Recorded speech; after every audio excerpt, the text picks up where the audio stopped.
আসসালামু আলাইকুম বিহান, সবাই কেমন আছেন? জানি ভালো আছেন। কি অবস্থা সবার?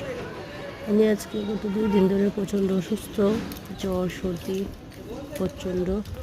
কি অবস্থা সবার? 2 দিন ধরে দোকানে যাই না, তো ভাবলাম আজকে একটু যাই দেখে আসি। দোকানের প্রতি আমার প্রচণ্ড মায়া। কি অবস্থা সবার? বাহিরে প্রচণ্ড রোদ। বিকালের টাইমে গেছিলাম, আমার ছোটো বোন দোকান দেখতেছে 2 দিন ধরে।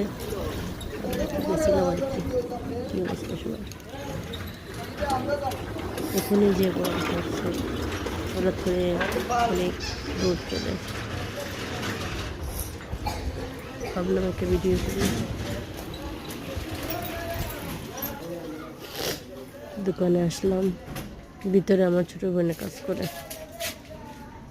তাই দেখতেছে 2 দিন ধরে দোকান, আমি তো যাইতে পারি না। খুব অসুস্থ, সবার দোয়া করবেন, কারণ আমার আর কয়েকদিন পরে অনেক কাজ করব। আল্লাহর রহমতে সবার দোয়া করবেন সুস্থ যেন হয়ে যায় তাড়াতাড়ি।